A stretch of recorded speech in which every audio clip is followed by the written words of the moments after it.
Maharashtra state 2020-21च्या बॅचसाठी जी question bank release केली होती ती क्वेश्चन बँक आपण प्रॅक्टिस म्हणून सोडवतो आहे, जेणेकरून तुम्हाला एक्झामच्या दृष्टीने लक्षात येईल की कुठल्या टाईपचे प्रॉब्लेम्स पडतात. सो आज सुरू करूया प्रॉब्लेम नंबर 7 पासून. आजचा पहिला प्रॉब्लेम, याच्यामध्ये हे स्ट्रक्चर बघा कसं आहे, रूटमध्ये रूटमध्ये रूटमध्ये रूटमध्ये रूटमध्ये असं इन्फिनिटीपर्यंत, म्हणजे हे रूट कधी थांबणारच नाही आहे. सो याचा अर्थ एक नक्की आहे की हा आपण सरळ पद्धतीने जर सोडवायला गेलो की डायरेक्ट डेरिव्हेटिव्ह घेतलं, वायचं डेरिव्हेटिव्ह dy/dx, रूटचं डेरिव्हेटिव्ह 1/2 रूट इंटू परत त्याच्या डेरिव्हेटिव्हने मल्टिप्लाय, असं करत गेलो तर हे काही जन्मात सुटायचं नाही. सो याच्यात काहीतरी छोटंसं सिम्पल असणार आहे. सो हा प्रॉब्लेम इम्पॉर्टंट म्हणून मार्क करा. बऱ्याचदा टाईप असा पडलेला आहे, MCQजना पण पडलेला आहे आणि हा अतिशय सोपा आहे, खूप सोपा.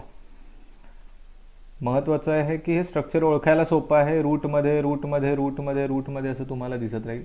कधी cos x दिसेल तर इथे कधी sin x दिसेल. पुस्तकामध्ये sin x वाला पण प्रॉब्लेम आहे.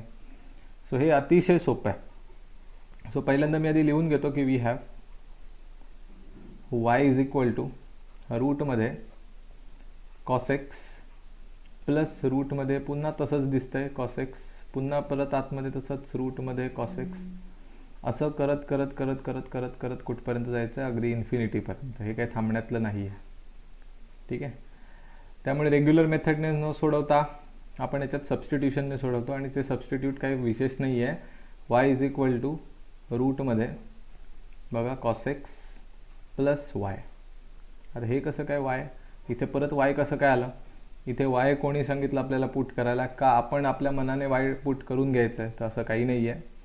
जर तुम्ही हे नीट बघितलं, हे मुद्दामून बघा, हे जे स्ट्रक्चर आहे इथपासून पुढचं, या रूटपासून पुढचं, हे कोणासारखं दिसतंय, तर हे जे सगळं स्ट्रक्चर आहे हा पहिला कॉस सोडून दिला, हे प्लस साईन सोडून दिलं, उरलेलं हे जे सगळं दिसतंय ते पुन्हा मेन प्रॉब्लेम सारखंच दिसतंय. रूटमध्ये कॉस प्लस पुन्हा रूट कॉस परत प्लस रूट कॉस, असं सगळं चालू राहणार आहे. सो पहिला कॉस हा फर्स्ट कॉस सोडला, मध्ये प्लस साईन सोडल्यास हे जे पुढे दिसतंय ते पुन्हा कोणासारखं दिसतंय, मेन प्रॉब्लेम सारखंच दिसतंय. आणि जर ते मेन प्रॉब्लेम सारखं दिसत असेल तर याला आपण काय म्हणू शकतो, y. सो हे जे काही दिसतंय असं जर चित्र दिसलं तर त्याची व्हॅल्यू किती आहे, y आहे, हे त्याने आपल्याला आधीच सांगितलंय.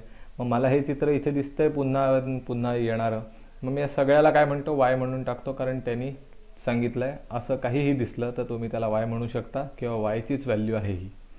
y पुट केला. आता प्रॉब्लेम एकदम सिम्पल झाला. Therefore y is equal to रूटमध्ये cos x प्लस y. आता एक इथे पण y आहे, इथे पण y आहे.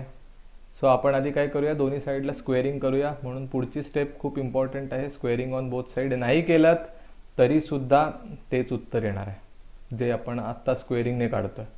So squaring on both side केलं तर जरा फायदा होतो. इथे वायचं डेरिव्हेटिव्ह म्हणजे वायचं स्क्वेअर वाय स्क्वेअर होईल आणि इथे आपण स्क्वेअर घेतोय.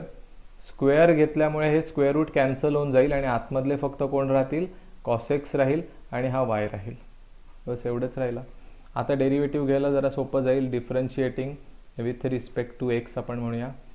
एक्सने डेरिव्हेटिव्ह घेतल्यानंतर इथे दोन्ही साईडला डेरिव्हेटिव्ह लिहितो. Derivative of y square is equal to derivative of this whole term cos x plus y.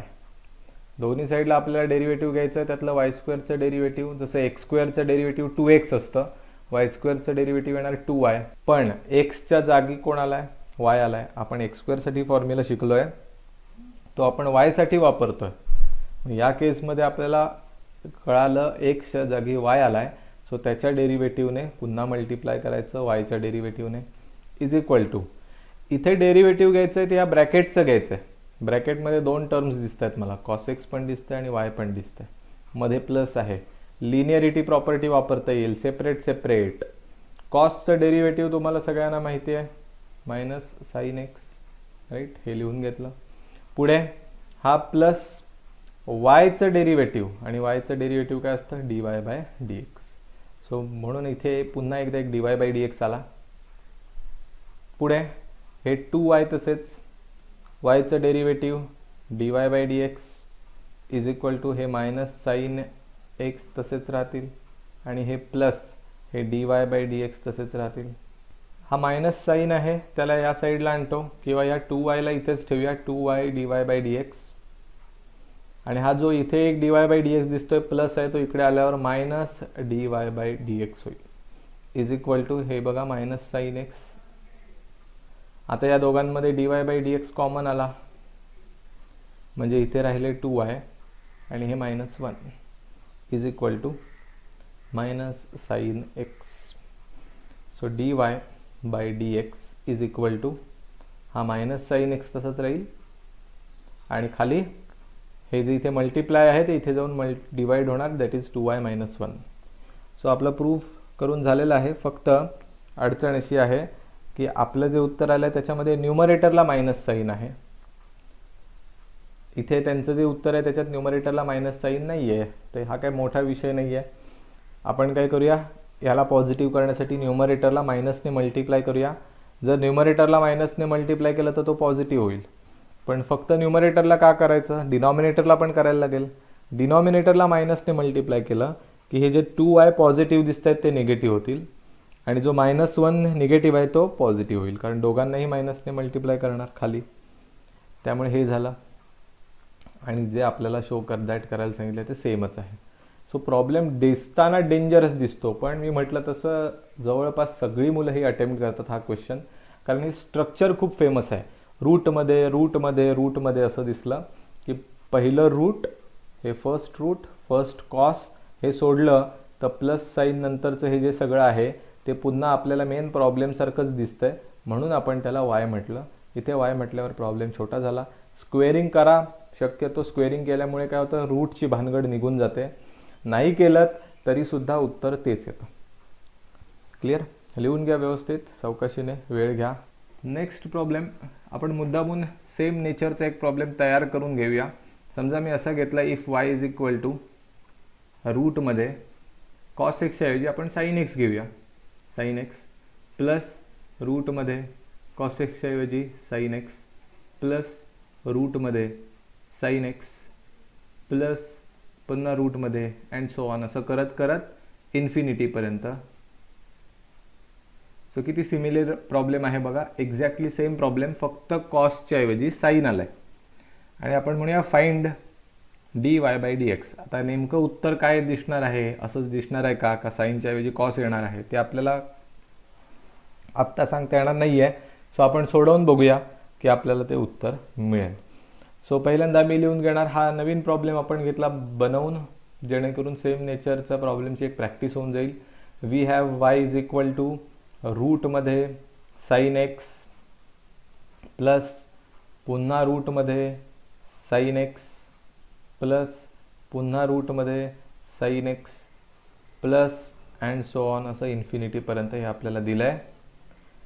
त्याच्यामध्ये मी कुठलं बघायचं आहे, हे रूट आणि हे पहिलं साईन सोडून हे सगळं जर तुम्ही बघितलं नीट तर तुम्हाला कळेल की हे तेच आहे जे आपल्याला मेन प्रॉब्लेममध्ये दिलेलं आहे, हे सेम टू सेम. आणि मग ते सेम टू सेम जर असेल हे, तर याची व्हॅल्यू जर y असेल तर आपण याला पण y म्हणू शकतो. सो म्हणून आपण आता काय लिहिणार बघा, y इज इक्वल टू हे पहिलं रूट तसंच ठेवणार, हा साईन एक्स पण तसाच ठेवणार, मध्ये प्लस पण तसंच, आणि हे जे इथे दिसतंय सगळं ते याच्यासारखंच असल्यामुळे त्याला y म्हणू शकतो, तो y म्हणून टाकला. स्क्वेअर रूट घालवण्यासाठी मुद्दामून डिफरन्शिएटिंग विथ रिस्पेक्ट डिफरन्शिएट नाही, स्क्वेअरिंग ऑन बोथ साईड करूया. केलं नाही तर डायरेक्ट डेरिव्हेटिव्ह घेतला गेला तरी सुद्धा मिळेल, squaring on both side.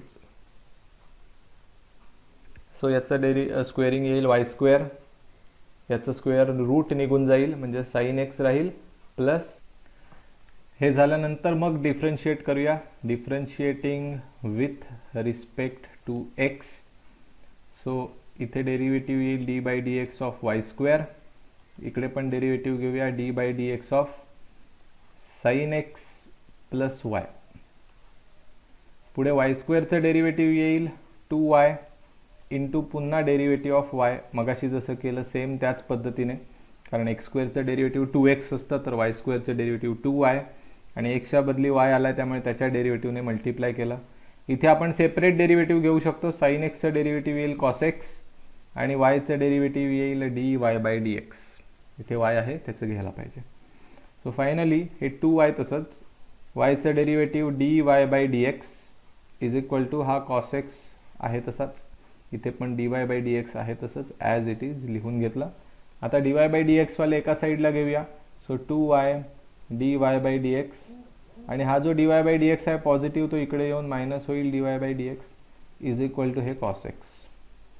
दोन्हीमधनं dy/dx आपण कॉमन घेऊया. इथे हे 2y राहिले, हे मध्ये मायनस साईन, यातला dy/dx बाहेर गेल्यामुळे 1 is equal to cos x.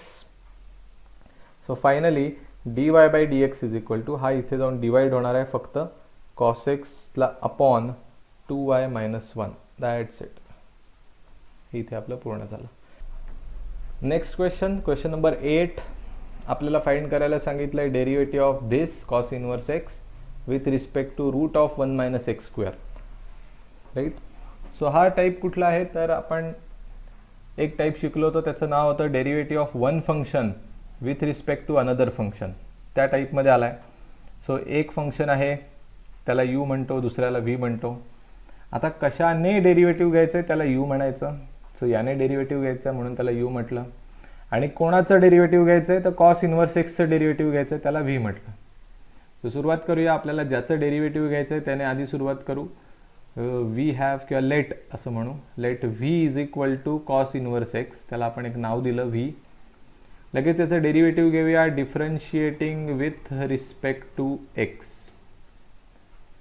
आता ते डेरिव्हेटिव्ह दोन्ही साईडला येणार d/dx ऑफ v आणि इथे येणार d/dx of cos inverse x. v चं डेरिव्हेटिव्ह काय येतं dv अपॉन dx आणि cos इनवर्स x चं डेरिव्हेटिव्ह आठवत आहे -1 upon root of 1 minus x square. That's it. इथे आपलं एक काम पूर्ण झालं. याला म्हणतो इक्वेशन नंबर 1.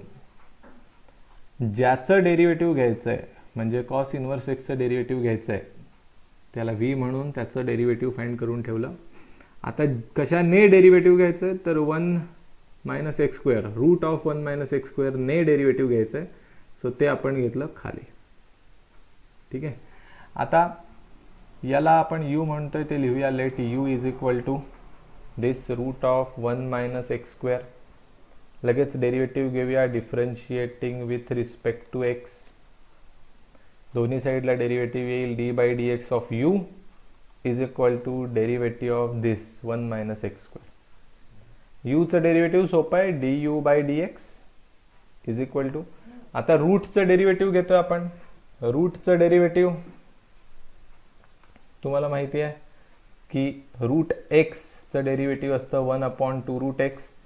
मग रूट ऑफ 1 मायनस एक्स स्क्वेअरचं डेरिव्हेटिव्ह येणार 1 upon 2 route 1 minus x square. जसं याचं हे असेल तर रूट ऑफ 1 मायनस एक्स स्क्वेअरचं डेरिव्हेटिव्ह हेच असणार. पण महत्त्वाचं काय की एक्सच्या बदली इथे आलंय 1 मायनस एक्स स्क्वेअर. सो त्याच्या डेरिव्हेटिव्हने मल्टिप्लाय केलं पाहिजे. ते केलं म्हणजे इथे आपल्याला मिळालं du/dx इज इक्वल टू हे 1 upon 2 route 1 minus x square. तसेच आता याचं डेरिव्हेटिव्ह घ्यायला पाहिजे. 1चं डेरिव्हेटिव्ह 0 मध्ये मायनस एक्स स्क्वेअरचं डेरिव्हेटिव्ह तुम्हाला माहिती आहे 2x असतं. That's it. सो इथे आपलं दुसरं डेरिव्हेटिव्ह झालं. फक्त त्याला जरासं नीट लिहूया. इथे मी थोडीशी जागा करून घेतो. पुढे बघा हे जे 0 मायनस 2x आहे म्हणजे मायनस 2x ते 1 ला मल्टिप्लाय होतील. So du/dx is equal to minus 2x upon 2 route 1 minus x square असं दिसेल. 2 ला 2 पण कॅन्सल केलं तरी चालणार आहे. So minus x upon root of 1 minus x square. This is equation number 2. That is du/dx. यूचं पण डेरिव्हेटिव्ह आपलं फाइंड करून झालेलं आहे. एकदा हा प्रकार पूर्ण झाला की मग काय करायचं तर रेशो घ्यायचा. आपल्याला फॉर्म्युला माहिती आहे की we have differentiation of v with respect to u is given by, असं एक लाईन लिहायची की व्हीचं डेरिव्हेटिव्ह u ने घेणार असाल तर त्याचं उत्तर आहे dv/du. म्हणजे व्हीचं डेरिव्हेटिव्ह u ने आणि ते फाइंड करण्यासाठी तुम्हाला फार काही करायची नाही मेहनत. dv/dx आणि du/dx हे आपण जे आधी फाइंड करून ठेवलेत त्यांच्या व्हॅल्यूज पुट करून फक्त रेशो घ्यायचा आहे. मग dv/dx इथे दिसतंय बघा, -1/√1 - x² आहे, अपॉन खाली हे -x/√1 - x² आहे, ते लिहिलं. आणि तुमच्या इथे लक्षात आलं असेल की हे बघा डिनॉमिनेटर आणि हा डिनॉमिनेटर सेम आहे, कॅन्सल होईल. मायनस मायनस साईन पण कॅन्सल होईल, वरचा 1 राहील आणि खाली इथे x राहील. So dv/du is nothing but only 1/x. That's it. इथे उत्तर पूर्ण झालं. Problem number 9. Next problem. इथे आपल्याला एक फंक्शन दिलं आहे, त्याचं डेरिव्हेटिव्ह हे आहे असं प्रूव्ह करायचं आहे. सो पहिल्यांदा आपल्याला जे दिलं आहे ते मी लिहून घेतो की we have x into sine a plus y plus sine a, इथे इंटू छापायचं राहिलं आहे, साईन a हे वेगळं आहे आणि कॉस a प्लस वाय हे वेगळं आहे, इज इक्वल टू 0. सो आता सलग डेरिव्हेटिव्ह घ्यायला गेलो तरी पॉसिबल आहे, सलग डेरिव्हेटिव्ह घेऊन सुद्धा चालू शकतंय, काही टेन्शन नाही आहे.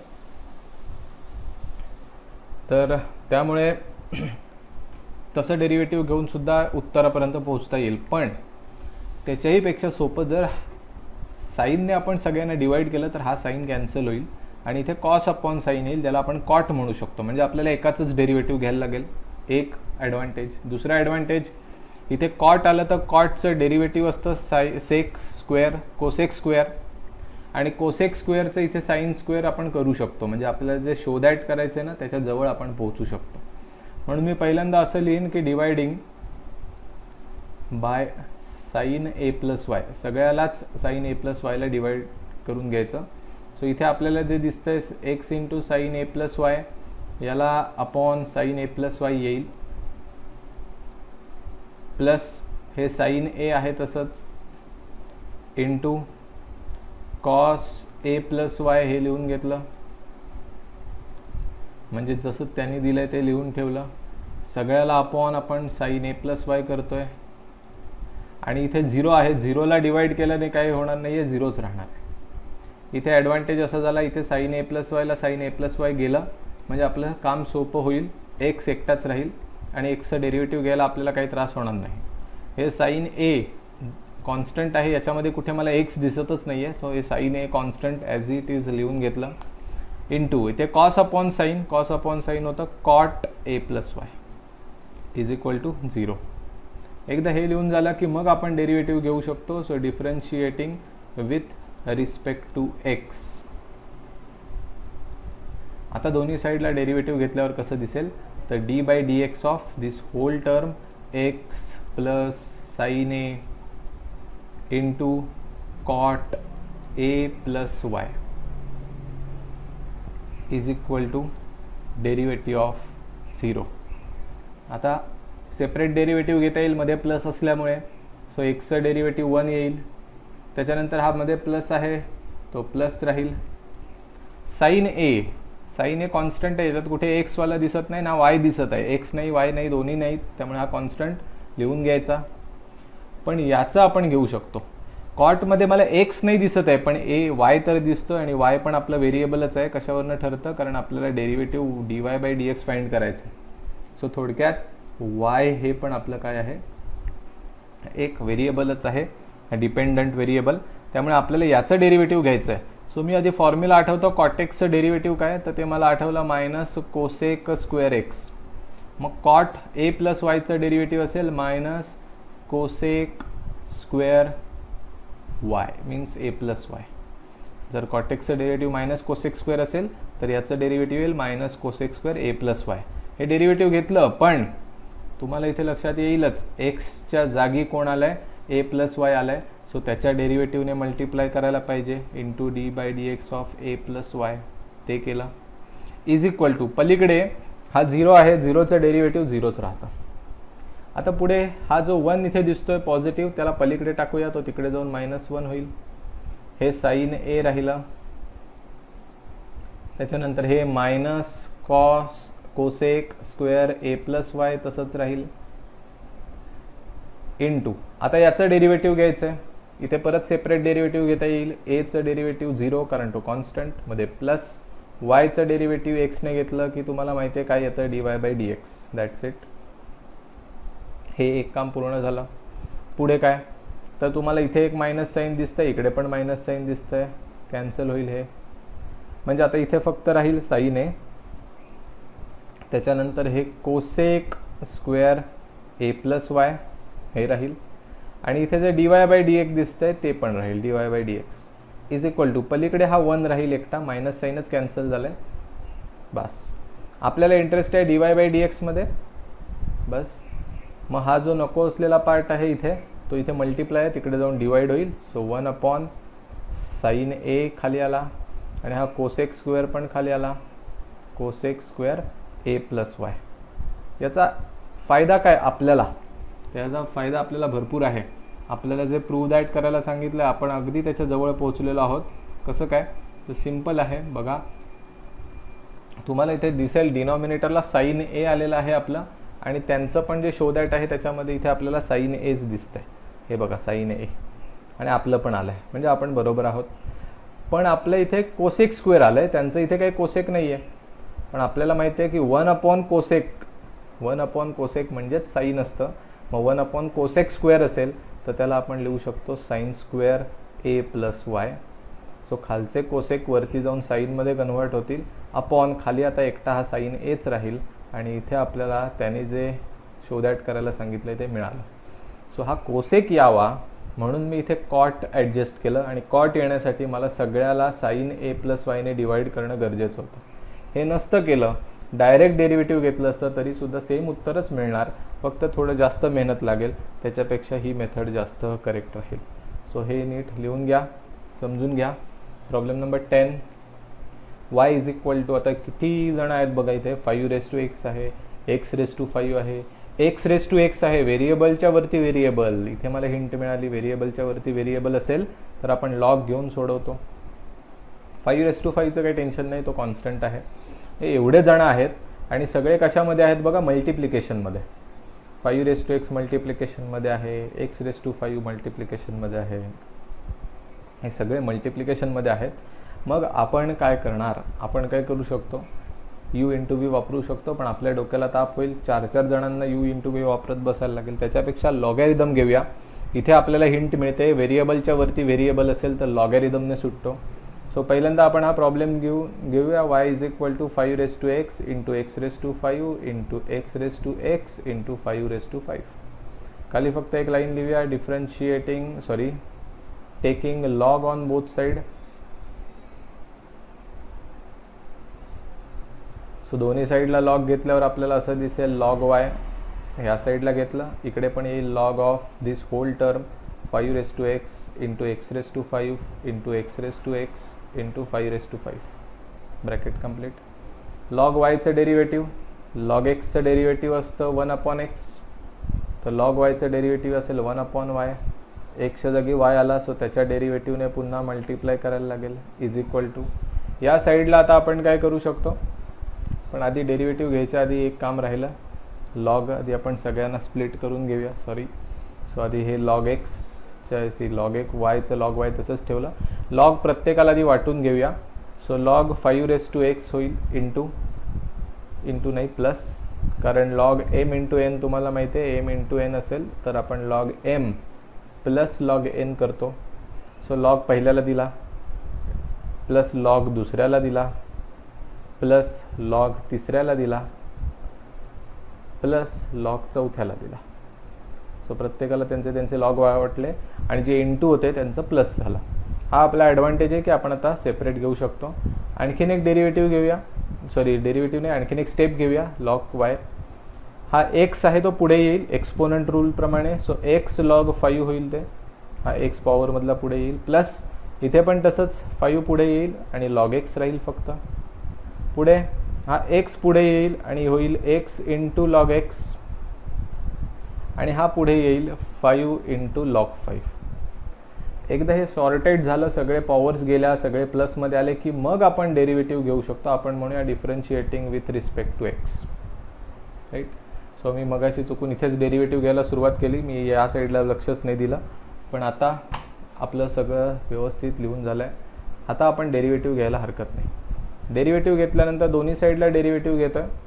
सो डायरेक्ट लिहूया. लॉग वायचं डेरिव्हेटिव्ह मगाशी आपण बघितलं तसं 1/y, जसं लॉग एक्सचं 1/x, लॉग वायचं 1/y, पण एक्सच्या जागी वाय आल्यामुळे त्याच्या डेरिव्हेटिव्हने पुन्हा मल्टिप्लाय करूया. इज इक्वल टू प्रत्येकाला सेपरेट सेपरेट डेरिव्हेटिव्ह मिळेल त्यांचं. सो इथे आपण असं लिहू, derivative of x into log 5 पहिल्या टर्मचं derivative, plus derivative of 5 into log x that is दुसरी term, plus derivative of x into log x तिसरी टर्म, आणि प्लस चौथी term dy/dx of 5 into log 5. सगळ्यांना डेरिव्हेटिव्ह देऊन टाकला. त्यातलं हे 1/y तसंच ठेवूया. लॉग dy/dx वायचं डेरिव्हेटिव्ह. आता याच्यामध्ये u इंटू v आहे, पण इथे लॉग 5 आहे ना, 5 हा कॉन्स्टंट आहे, त्याचं लॉग घेतलं तरी कॉन्स्टंट. सो लॉग 5 लिहून घेतला, इंटू एक्सचंच डेरिव्हेटिव्ह घ्यायचं आहे, ते आहे 1 मध्ये, प्लस आता इथे 5 कॉन्स्टंट आहे, सो 5 लिहून घेतला, इंटू लॉग एक्सचं डेरिव्हेटिव्ह 1/x हे लिहिलं. पुढे प्लस इथे काय गडबड आहे, एक्स पण व्हेरिएबल, लॉग एक्स पण व्हेरिएबल, एक्स लॉग एक्स दोन्ही व्हेरिएबल, मध्ये काय आहे, इंटू आहे. सो यू इंटू व्ही वापरायला लागेल, पहिला गुणिले दुसरा वगैरे. सो ते इथे ब्रॅकेटमध्ये लिहितो. फर्स्ट म्हणजे एक्स, लॉग एक्सचं डेरिव्हेटिव्ह ऑफ लॉग एक्स, पुढे प्लस लॉग एक्सला लिहून घ्यायचा म्हणजे सेकंड, इंटू डेरिव्हेटिव्ह कोणाचं घ्यायचं, पहिल्याचं, derivative of first means x. So आपण असं घेतलं, पहिला गुणिले दुसऱ्याचं डेरिव्हेटिव्ह प्लस दुसरा गुणिले पहिल्याचं डेरिव्हेटिव्ह, दॅट्स इट. याचं डेरिव्हेटिव्ह लिहायची गरजच नाही आहे, याच्यात कुठेही मला एक्स दिसत नाही आहे. कुठेच जर एक्स दिसत नसेल तर याचा अर्थ हे सगळेच्या सगळे कोण आहेत, कॉन्स्टंट्स आहेत, आणि कॉन्स्टंटचं डेरिव्हेटिव्ह 0 असतं, त्यामुळे ती लिहायची गरज नाही. पुढे हे 1/y इंटू dy/dx हे लिहून घेतलं आपण, is equal to 1 into log y म्हणजे सॉरी लॉग 5, सो हे लॉग 5च राहतील. पुढे plus 5 into 1, 5 divided by x राहील, प्लस ब्रॅकेटमध्ये हा एक्स लिहून घेतो, इंटू लॉग एक्सचंच डेरिव्हेटिव्ह घ्यायचं आहे फक्त, that is derivative of second term. Log एक्सचं डेरिव्हेटिव्ह येतं 1/x, पुढे हे प्लस लॉग एक्स लिहून घेतलं, इंटू आता डेरिव्हेटिव्ह ऑफ फर्स्ट म्हणजे एक्सचं डेरिव्हेटिव्ह ते येतं 1. झालं जवळपास उत्तर आपलं आता 1/y into dy/dx is equal to हे लॉग 5 आहे तसेच लिहून घ्या, प्लस 5/x आहे तसे लिहून घ्या. पुढे हे एक्सला एक्स कॅन्सल करून नुसता 1 लिहू शकता, प्लस लॉग एक्स इंटू 1, शेवटी लॉग एक्सच राहणार आहे. दिस इज आवर फायनल सोल्युशन. फक्त आपल्याला एक काम बाकी आहे, हा 1/y आहे त्यातला y इथे नाही ठेवायचा, तो पलीकडे टाकायचा. सो मी हे dy/dx तसंच ठेवतो, इज इक्वल टू हा y इथे डिवाइड आहे तिकडे जाऊन मल्टिप्लाय होईल, y इंटू ब्रॅकेट आतमध्ये हे राहील log 5 plus 5 divided by x plus 1 plus log x. बस हे वायची व्हॅल्यू तुम्ही पुट करू शकता. ही बघा वायची व्हॅल्यू ही आहे देणे दिलेली, लिहिलीत तरी चालेल, नाही लिहिली तरी काही टेन्शन नाही. इथे आपला प्रॉब्लेम नक्की पूर्ण झाला. नेक्स्ट प्रॉब्लेम हा थोडासा डिफिकल्ट असलेला प्रॉब्लेम आहे, ज्याच्यामध्ये तुम्हाला लगेच लक्षात येणार नाही. थोडक्यात हे काय करायचं आहे ते मी तुम्हाला प्रयत्न करतो सांगायचा. आपण असं बघितलं आहे की 1 प्लस कॉस हे कॉम्बिनेशन आलं तर आपण लिहितो 2 cos square x/2. 1 minus cos हे कॉम्बिनेशन आलं तर आपण यूज करतो 2 साइन स्क्वेअर x/2. तसं जर 1 प्लस साइन हे कॉम्बिनेशन आलं किंवा 1 मायनस साइन हे कॉम्बिनेशन आलं तर काय करतात, तर नॉर्मली या 1साठी दरवेळेलाच असं शक्य नाही आहे, पण 1 हा जो आहे त्याच्यासाठी आयडेंटिटी पुट केली जाते, आणि जो साइन आहे त्याच्यासाठी डबल अँगल फॉर्म्युला यूज केला जातो. म्हणजे कसं, हा जो 1 आहे त्याच्यासाठी असं पुट केलं जातं sine square x/2 plus cos square x/2. कारण तुम्हाला हे माहिती आहे की sine square theta plus cos square theta 1 असतं, मग थिटाच्या जागी मी x/2 लिहू शकतो, तर इथे पण x/2च लिहावं लागेल, असं लिहिणं पॉसिबल आहे. सो या 1साठी आहे ना आपल्याला हे पुट करायचं आहे. आता x/2च का, कारण इथे साइन 2 थिटाचा फॉर्म्युला यूज करायचा आहे. साइन 2 थिटाचा फॉर्म्युला असतो 2 sine theta into cos theta. So half अँगलसाठी फॉर्म्युला झाला साईन 2 थिटाचा 2 साईन x/2 कॉस x/2. इथे जो अँगल असतो त्याचा इथे अर्धा होतो. सी आपण असा फॉर्म्युला शिकलो आहे, sine 2 theta is equal to 2 sine theta into cos theta. सो इथे जर 2 थिटा असेल तर इकडे येऊन थिटा राहतो, इथे 2 थिटा असेल तर इथे येऊन थिटा राहतो, अर्धा होतो. मग इथे जर x असेल तर इकडे होणार x/2 आणि इकडे पण होणार x/2. आणि इथे x/2 अँगल आहे म्हणून इकडे पण x/2 आहे. बाकी विशेष याच्यात काहीही नाही. ठीक आहे. सो हा एक थोडासा डिफिकल्ट प्रॉब्लेम मी तुम्हाला स्टेप बाय स्टेप करून दाखवतो, रिझनिंग पण देतो, तुम्ही नीट लक्ष द्या, लिहून घ्या. आणि 1 मायनस साईन हे कॉम्बिनेशन आल्यावर साधारणतः काय करावं लागू शकतं हे लक्षात येईल तुम्हाला. याला आपण आधी y म्हणू, y is equal to cot inverse of cos x upon 1 plus sine x.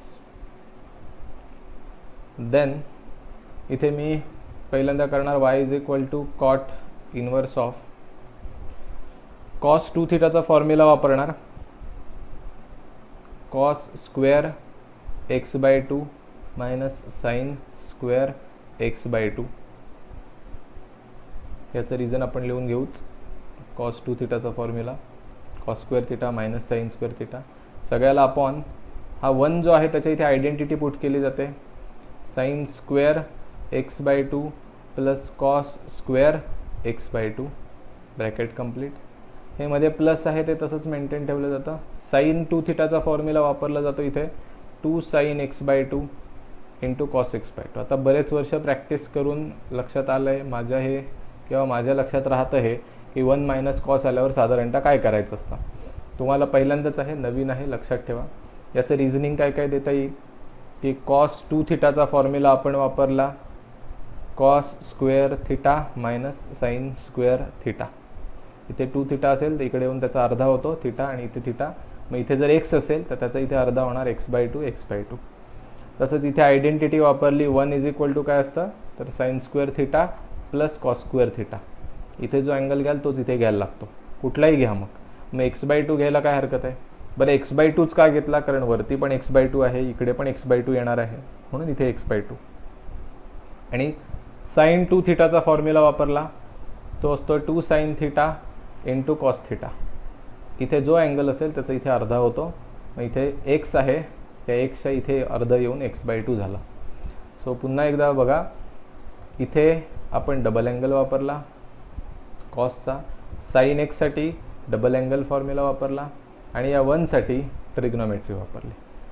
आता जर छोटा आधी प्रॉब्लेम दिसत होता त्याचं आता हे काहीतरी मोठं झालं आहे, मग कठीण झाला प्रॉब्लेम, पण तो आत्ताच्या स्टेपपुरता कठीण दिसत असला तरी आता एकदम सोपं होणार आहे. बघा y इज इक्वल टू हे कॉट इनव्हर्स तसंच ठेवतो. तुम्हाला हे चांगलं माहिती आहे a² मायनस b² सारखं दिसतंय. हे a² मायनस b² असेल तर आपण काय लिहितो, एका ब्रॅकेटमध्ये a मायनस b, दुसऱ्या ब्रॅकेटमध्ये a प्लस b. मग त्या पद्धतीने इथे a म्हणजे कोण कॉस x/2, b म्हणजे कोण साईन x/2, इथे त्याचा स्क्वेअर आहे, इथे त्याचा स्क्वेअर आहे. सो आपण असं लिहू शकतो एका ब्रॅकेटमध्ये cos x/2 minus sine x/2 आणि दुसऱ्या ब्रॅकेटमध्ये लिहू शकतो cos x/2 plus sine x/2. So a² minus b² होतं, त्याच्याऐवजी मी a minus b, a plus b लिहिलं, असे दोन ब्रॅकेट लिहिले. अपॉन खाली काय त्याचा ॲडव्हान्टेज झाला हे आपण एवढं मेहनत घेतली ती, तर तुम्हाला हे याच्यासारखं दिसेल a² plus b² plus 2ab.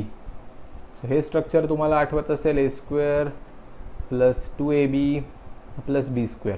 या 3 टर्म्स जर असतील तर आपण असं लिहू शकतो a प्लस b एका ब्रॅकेटमध्ये आणि ब्रॅकेटचं square, a plus b bracket स्क्वेअरचंच हे एक्सपान्शन आहे.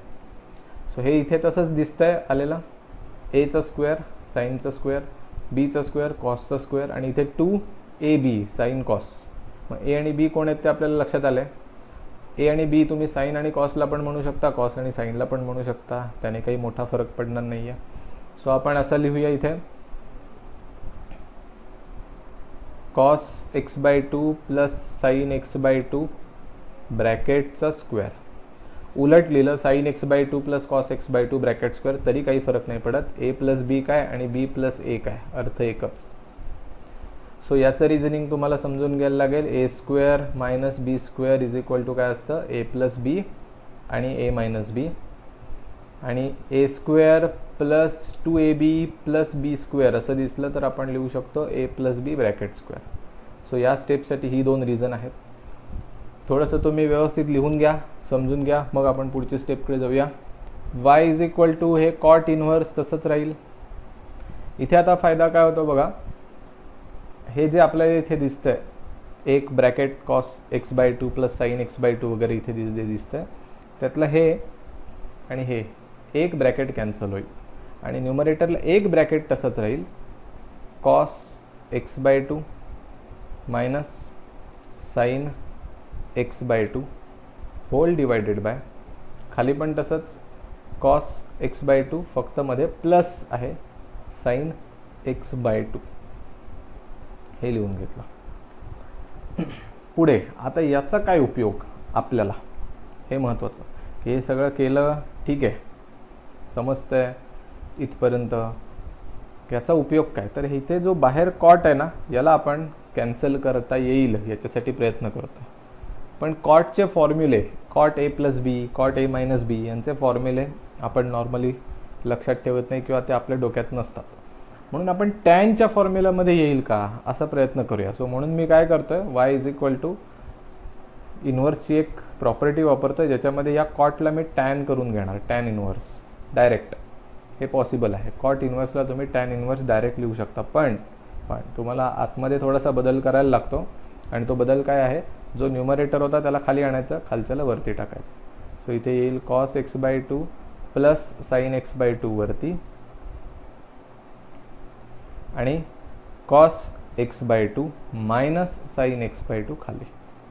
सो आपण हे करू शकतो कॉटचं डायरेक्ट टॅनमध्ये. फक्त तुम्हाला लक्षात काय ठेवायचं, कॉट इन्व्हर्सचं टॅन कराल, टॅन इन्व्हर्स, फक्त आतमध्ये पण तुम्हाला रेसिप्रोकल घ्यायचं, हे लक्षात ठेवायला लागेल. एकदा हे काम झालं की प्लसवाले वरती गेले, मायनसवाले खाली आले, की मग आपण पुढची स्टेप करणार. Y is equal to numerator आणि डिनॉमिनेटर दोन्ही ठिकाणी, वरती आणि खाली दोन्ही ठिकाणी कॉसने डिवाइड करतो आपण. बघा का, म्हणजे इथे दिसतं cos x by two upon cos x by two plus इथे sine x by two upon cos x by to.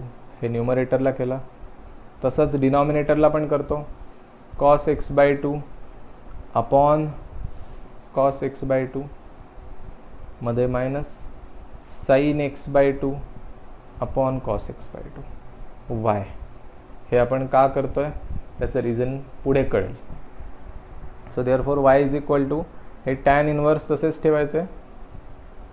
बघा कॉसला कॉस इन्व्हर्स कॅन्सल, म्हणजे इथे 1 आलं, मध्ये plus sine upon cos tan असतं, म्हणजे इथे वरती आलं tan x by two upon खाली कॉसला कॉस गेलं 1, मध्ये minus cos upon sine tan x by to.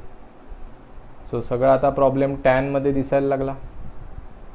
पुढे आपल्या आणखीन काही स्टेप्स, आपण फक्त दूर आहोत की आपण प्रॉब्लेमचं सोल्युशन लिहू शकतो. लास्ट काही स्टेप्स मी इथे लिहितो, हे पार्ट क्लिअर करतो. बघा आता पुढे काय. सो देअरफॉर हे जे वाय आहे ते तसंच, टॅन इन्व्हर्स पण तसंच. आणि आता इथे मी काय करतोय ती ॲडजस्टमेंट बघा, tan pi by 4 plus tan x by two. So सरप्राईजवर सरप्राईज आहे की मध्येच काय काय कुठून येत आहे. पण मी म्हटलं तसं हे काही मेथडिकल प्रॉब्लेम नाही आहे की स्टेप्स फॉलो केले आणि आलं. तुम्हाला हे सारखं सारखं करून बघायला लागतं की मगच हे लक्षात बसतं. आता बघा टॅन पाय बाय 4 इथे का आणला, कारण पाय बाय 4 म्हणजे किती 45 डिग्री, आणि 45 डिग्रीचा टॅन घेतला तर व्हॅल्यू किती येते 1, म्हणजे मी 1च्या जागी टॅन 45 किंवा टॅन पाय बाय 4 लिहू शकतो, बिकॉज याची व्हॅल्यू 1च असते. मग इथे घेतला ते ठीक आहे, मग इकडे का नाही घेतला, मुद्दामून नाही घेतला का ते आता तुम्हाला कळेल. आणि इथे का घेतला मग त्याचं पण रिझन आहे. सी या टॅन एक्स बाय 2ला इथे कोण आहे मल्टिप्लाय, कोणीच नाही आहे, म्हणजे कोण असतो 1 तर असतोच. मग तिथे लिहायला काय हरकत आहे. सो मी जे हे काही लिहिलं आहे याच्याने प्रॉब्लेमची कुठलीही व्हॅल्यू बदलत नाही, बिकॉज याची स्वतःचीच व्हॅल्यू 1 आहे आणि याची पण स्वतःची व्हॅल्यू 1 आहे. 1ने याला काय मल्टिप्लाय झाल्यावर प्रॉब्लेम चेंज होत नसतो. चला इथपर्यंत आलो. आता हे का केलं त्याचं रिझन सांगतो. वाय इज इक्वल टू हे बाहेर टॅन इन्व्हर्स आहे तसंच राहील. आतमध्ये आहे ना हा फॉर्म्युला तयार झाला, tan a plus tan b upon 1 minus tan a tan b. आणि हा फॉर्म्युला ओळखीचा आहे. हा फॉर्म्युला असतो tan a प्लस बीचा. a म्हणजे कोण, π/4 प्लस b म्हणजे पुढचा angle x/2. Bracket complete. So tan a plus tan b upon 1 minus tan a tan b हा फॉर्म्युला इथे दिसावा म्हणून आपण हे सगळं ॲडजस्टमेंट केली, जेणेकरून आपण त्याला tan a प्लस b लिहू शकतो. tan इन्व्हर्सला tan कॅन्सल होईल आणि y इज इक्वल टू फक्त एवढंच राहील π/4 प्लस x/2. आणि आता एवढं करून झाल्यानंतर फक्त डेरिव्हेटिव्ह घ्यायचं आहे, differentiating with respect to x. ते एका स्टेपमध्ये संपेल. yचं डेरिव्हेटिव्ह dy/dx, π/4 हा कॉन्स्टंट आहे, त्याचं डेरिव्हेटिव्ह 0 आणि 1/2 हा कॉन्स्टंट. एक्सचं डेरिव्हेटिव्ह 1च असतं, लिहायची गरज नाही. So final answer is 1/2. बघा किती छोटंसं उत्तर आहे, पण ते करण्यासाठी आपल्याला आधी टॅनला टॅन घालवावं लागलं. मग इथे टॅन दिसावा म्हणून मला ही ॲडजस्टमेंट करायला लागली. tan a plus tan b, a म्हणजे π/4, b म्हणजे x/2, 1 minus tan a tan b. मग हे आणण्यासाठी इथे करायला लागलं आधी, इथे या करण्यासाठी हे करायला लागलं. सो पहिल्या ज्या सगळ्या स्टेप केल्या ते हे कॅन्सल व्हावं म्हणून केलेल्या आहेत. कॉटमध्ये दिला होता प्रॉब्लेम, त्याला tan इन्व्हर्स केला, न्यूमरेटरची जागा बदलली. सो हे तुम्ही शिकलात, तुम्हाला कळालं आणि तुम्ही परीक्षेला गेलात, तुम्हाला सोडवायला आलं असं कधीच होणार नाही. जो मुलगा मुलगी प्रॅक्टिस करेल त्याला हा तिथे ऐन टायमाला आठवू शकतो आणि मग तो ते लिहू शकतो. सो आम्ही कशावर काम करतो, आम्ही असं काम करतो की 1 प्लस साईन किंवा 1 मायनस साईन कॉम्बिनेशन दिलं तर याच्यासाठी आयडेंटिटी वापरायची, याच्यासाठी डबल अँगल फॉर्म्युला वापरायचा. शक्यतो हे ॲडजस्टमेंट करण्यासाठी इथे जेव्हा 1 येतो तेव्हा त्याला tan π/4 लिहायचं, इथे पण tan π/4 लिहायचं. या काही बेसिक गोष्टी आहेत ज्या प्रॅक्टिस करून करून लक्षात राहिल्यात. तुम्हाला पण त्या तसंच करायचं आहे, सारखं सारखं करून बघा. हा प्रॉब्लेम 2-3 वेळा ट्राय केलात, परत परत न बघता लिहून बघितलात आणि एकाच दिवशी नव्हे 2-4 दिवसाच्या गॅपने जर पुन्हा पुन्हा हे आपल्याला आठवून लिहिता येत असेल तर मग ते डोक्यात बसत जातं. एका दिवसातली ही गोष्ट नाही की आज शिकलो आणि आज आलो. त्यामुळे घाबरून जाऊ नका प्रॉब्लेम्सना, समजून घ्या. सगळे टाईप एकदम खायला जाऊ नका, थोडं थोडं टाईप वाईज कॉन्फिडन्स गेन करा. 1-1, 2-2 प्रॉब्लेम सोडवून प्रॅक्टिस करा. आज आपण इथेच थांबूया.